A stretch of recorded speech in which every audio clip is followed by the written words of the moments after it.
بیٹیوں اور خواتین کے لیے نصیحتیں۔ یہ خاص ان بیٹیوں کے لیے ہے جن کو گھر سے باہر جانا پڑتا ہے۔ اگر ایک خاتون کسی اجنبی مرد کی موجودگی میں اپنے آپ کو تنہا پائے تو وہ کیا کرے؟ جب وہ ایک اونچی اپارٹمنٹ یا عمارت میں رات گئے لفٹ میں داخل ہوتی ہے، ماہرین کہتے ہیں لفٹ میں داخل ہوں، اگر آپ کو 13ویں منزل تک پہنچنے کی ضرورت ہے تو اپنی منزل تک تمام بٹن دبائیں۔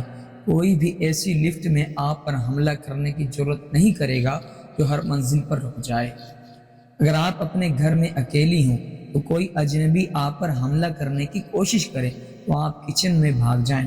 ماہرین کہتے ہیں آپ اکیلے جانتے ہیں کہ مرچ پاؤڈر اور ہلدی پاؤڈر کہاں رکھی جاتی ہیں اور چاقو اور پلیٹیں کہاں ہیں۔ ان سب کو مہلک ہتھیاروں میں تبدیل کیا جا سکتا ہے۔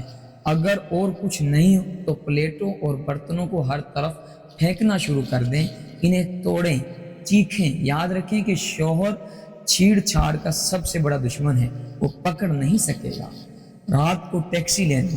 ماہرین کہتے ہیں رات کو آٹو میں سوار ہونے سے پہلے اس کا رجسٹریشن نمبر نوٹ کر لیں، پھر اپنے گھر والوں یا دوست کو فون کرنے کے لیے موبائل کا استعمال کریں اور ان کو اس زبان میں تفصیلات بتائیں جو ڈرائیور سمجھتا ہے۔ ڈرائیور اب جانتا ہے کہ کسی کے پاس اس کی تفصیلات ہیں اور اگر کچھ غلط ہو گیا تو وہ شدید پریشانی میں پڑ جائے گا۔ وہ اب آپ کو محفوظ گھر لے جانے کا پابند ہے، ایک ممکنہ حملہ اور اب آپ کا حقیقی محافظ ہے۔ کیا ہوگا اگر ڈرائیور کسی گلی میں راستہ تبدیل کر لے اور آپ کو لگتا ہے کہ آپ خطرے کے علاقے میں داخل ہو رہے ہیں؟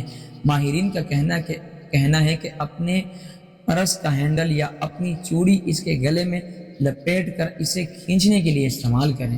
اگر آپ کو راستے میں کسی کی وجہ سے ڈر ہے تو ماہرین کہتے ہیں ایک دکان یا گھر میں داخل ہوں اور اپنی حالات بیان کریں۔ اگر رات ہے اور دکانیں نہیں کھلی ہیں تو اے ٹی ایم باکس کے اندر جائیں۔ اے ٹی ایم میں مراکز میں ہمیشہ کلوز سرکٹ ٹیلی ویژن ہوتا ہے۔ شناخت کے خوف سے کوئی بھی آپ پر حملہ کرنے کی جرات نہیں کرے گا۔ سب سے بہتر ذہنی طور پر چوکس رہنا آپ کے پاس سب سے بڑا ہتھیار ہے۔ برائے مہربانی یہ تحریر ان تمام خواتین کو آگے بھیجیں جن کی آپ پرواہ کرتے ہیں، بیداری پھیلانے کے لیے، کیونکہ یہ کم از کم ہم ایک سماجی اور اخلاقی مقصد اور اپنی خواتین کی حفاظت کے لیے کر سکتے ہیں۔ بطور مسلمان ہمارے محافظ اللہ سبحانہ و تعالی ہیں، تو جب بھی گھر سے باہر نکلیں تو آیت الکرسی پڑھیں اور خود پر پھونک دیں، انشاءاللہ اللہ سبحانہ و تعالی آپ کی حفاظت کریں گے۔ السلام علیکم ورحمۃ اللہ وبرکاتہ۔ میرا مقصد دین پھیلانا ہے۔ میں چاہتا ہوں کہ دین کے اس خوبصورت سفر میں آپ سب میرا ساتھ دیں۔